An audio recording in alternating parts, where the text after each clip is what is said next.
Temporada 2, Episodio 4. Inundación de 1888. Esta tertulia es presentada por Interimagen de México, tu marca a la vista de todos. Invitada especial en este episodio, maestra Maricruz Labarte.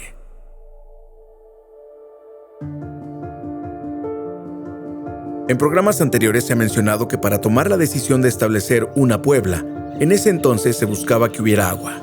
En ese sentido, en el caso de la Villa de León, no fue la excepción. Pero los fundadores no previeron que muchos siglos después, esta característica traería devastadoras consecuencias a la ciudad en diferentes momentos. Cuando llegaron los españoles, ni la parte central del Bajío ni las serranías estaban propiamente habitadas, aunque había vestigios de pequeños grupos de poblaciones que las habían abandonado. Al menos es lo que han dejado los registros de expediciones, lo que permite suponer que las tragedias provocaron el abandono de esos asentamientos. Y bueno, el día de hoy toca hablar del agua. Toca hablar del agua, su velocidad, su magnitud, sus dimensiones y los efectos que ha causado en este caso en la ciudad. No podemos pensar en la ciudad sin este factor, sin el agua. Y aquí, pues la verdad, la idea de la conversación, de la charla, de la tertulia de hoy es justo poder discurrir sobre estos eventos trágicos, estos eventos no fáciles que a final de cuentas fueron devastadores, destructivos para la ciudad, para miles de familias, fincas que fueron completamente arrasadas, patrimonio que fue completamente perdido, pero por otro lado también una serie, sobre todo en la inundación del 88, que ya obviamente estarán particularizando los expertos en materia, referentes obligados dentro de pues, la historia y la memoria de la ciudad. Me permito presentar a la maestra Maricruz Labarte Ríos, que es un placer contar con su presencia, y por supuesto que al doctor Mariano González Leal nos acompaña también Raúl Padilla.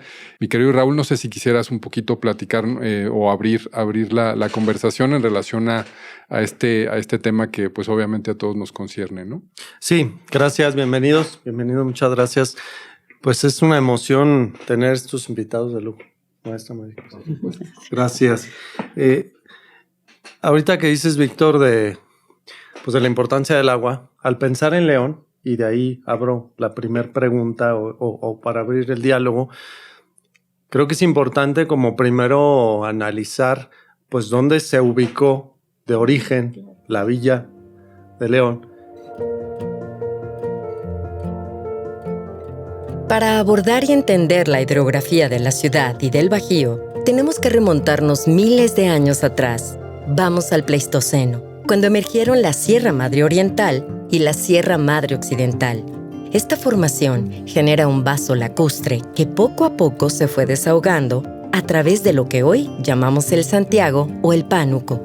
Pero el agua siempre reconoce su camino, porque tiene que bajar naturalmente. Por eso resultó tan fértil la tierra del Bajío. Sin embargo, una característica más que dejó en riesgo a la ciudad al paso de los años fue que León quedó en un nicho recargado entre la Sierra de Guanajuato y los Altos. Entonces, quedó muy propenso a que las aguas bajaran de estas regiones más altas y le llegaran a la ciudad arrasando todo a su paso. A mí me gustaría citar rápidamente a Sóstenes Lira en relación al suceso. Abro la cita: las aguas inundaron cerca de la mitad de la ciudad. Las casas destruidas ascendieron a más de 2,000, quedando algunas manzanas reducidas a un montón de escombros.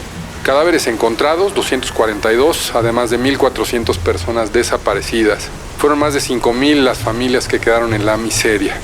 Data de esta fecha el establecimiento de la colonia de Guadalupe, que comenzó a poblarse por las víctimas de la inundación en terrenos de la Loma de la Soledad, comprados al señor don José Gordoa por el canónigo señor don Pablo de Anda, quien levantó y ayudó a levantar las fincas. Cierro la cita.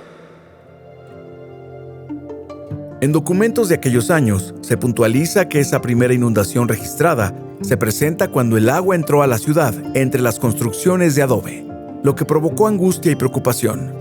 Incluso, decisiones que se tomaron en ese momento fue pedirle a los enfermos que se fueran a sus casas. Los sacerdotes invitaban a la población a que consumiera las hostias. Si bien se logró controlar la situación, sí se destruyó parte del hospital y otras zonas. Es necesario recurrir al anecdotario popular respecto a la memoria de sucesos trágicos respecto a las inundaciones. Pues en definitiva, han afectado al constante movimiento poblacional de la ciudad e incluso el número de muertes por estas afectaciones, aunque alrededor de 1608 es cuando empiezan los primeros registros o noticias en documentos en el archivo histórico. En realidad no hay una certeza de cuándo comienzan a registrarse los datos, pues aproximadamente en 1630 y 40 tenían apenas unos cuantos años de haber llegado los juaninos a San Juan de Dios, siendo este un punto en el que confluía el barrio abajo. Incluso para entender la lógica de los cauces, hay que identificar el ligero desnivel que hay en León de norte a sur.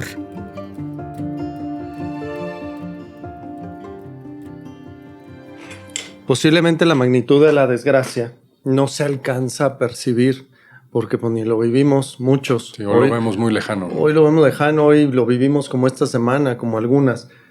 Si hiciéramos ese ejercicio imaginario y que nos puedan ir narrando en esa tragedia del 88, dónde estaba, cómo estaba ubicado León, dónde se inundó, por qué se fue la gente mencionas hacia este cerro de la Soledad, que nos podamos imaginar lo más posible, porque ahorita pensamos, pues seguro se fueron a la Gran Plaza y ya se salvaron.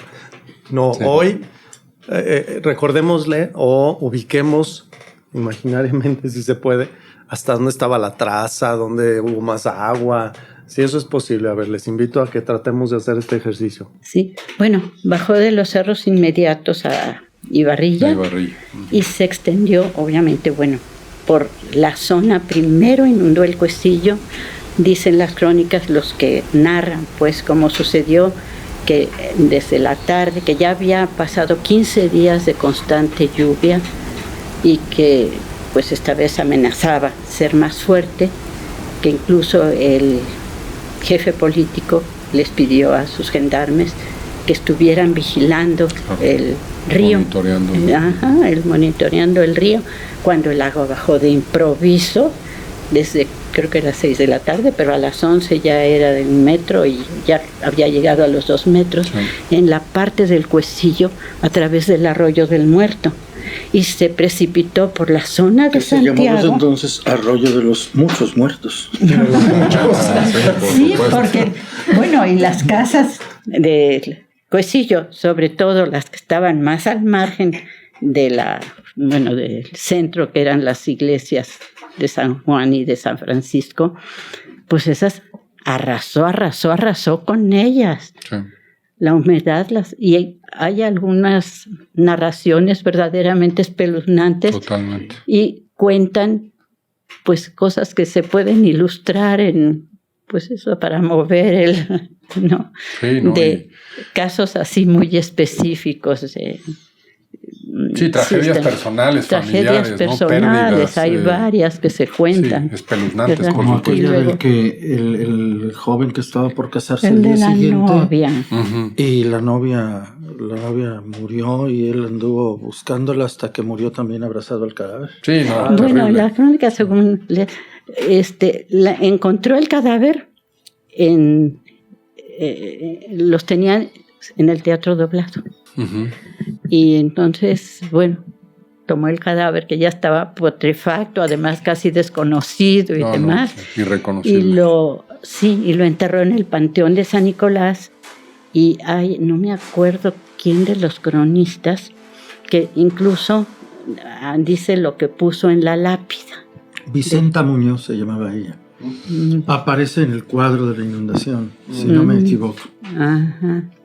En el cuadro, y tiene su epitafio, pues dando cuenta de que fue ese sindicato.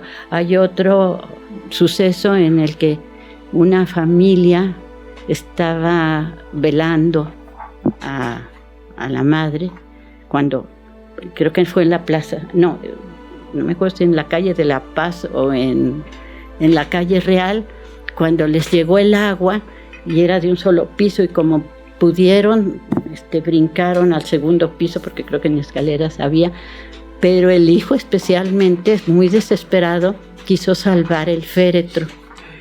Y con el féretro dio pues, contra las paredes. Terrible. Y por fin creo que él se salvó y ya no me acuerdo cuál fue el fin del féretro. Quedó destruido. Vicenta Muñoz murió el 19 de junio de 1888. Iba a ser esposa idolatrada. Y aparece allí, en su tumba, el epitafio que le escribió el novio. Iba a ser esposa idolatrada, mas llamándola el cielo de improviso, la corona cambió de desposada por la gloria sin fin del paraíso. No, sí, eso en ternés. Sí, es que hablar de más de otro caso dos también muy centenas de trágico muertos. que cuentan es que lo que había sido el mesón de Santa Isabel se había convertido en vecindad. Entonces, quienes habitaban las asesorías, que pues deben de haber sido unos cuartuchos bastante feos, pues de improviso les llegó el agua, pero las casas vecinas muchos de las personas habían tratado de refugiarse sobre las azoteas y de pronto se vino abajo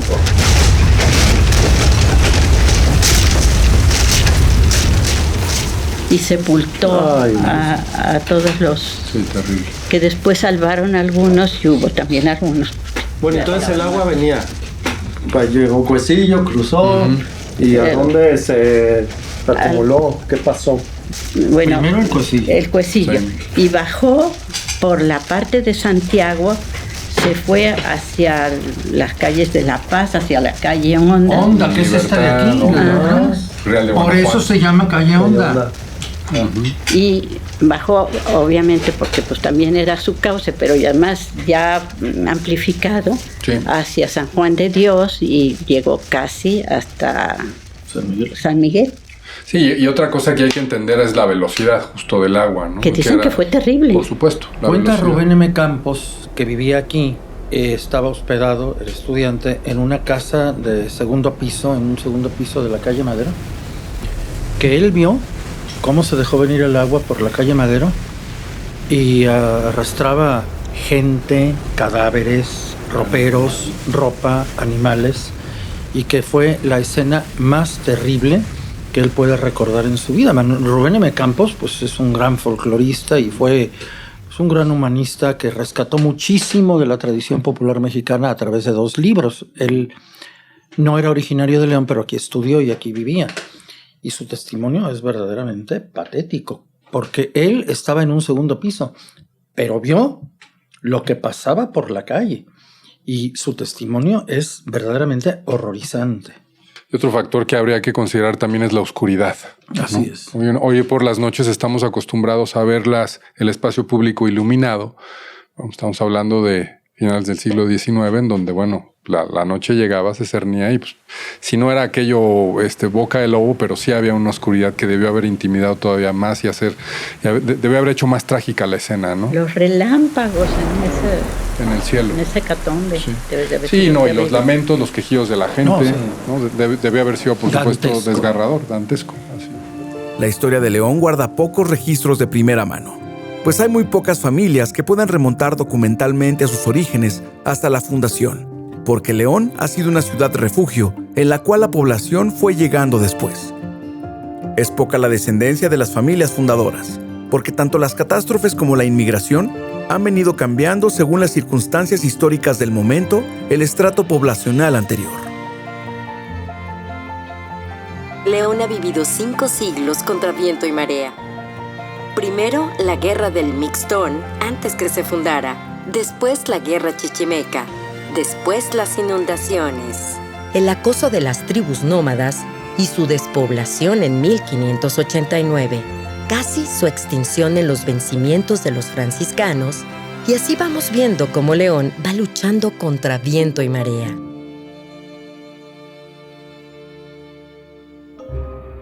Tertulia. ¿Quieres seguir descubriendo la verdad detrás de la historia? Síguenos en Facebook e Instagram como tertulia.podcast y en nuestro sitio web como tertuliapodcast.mx.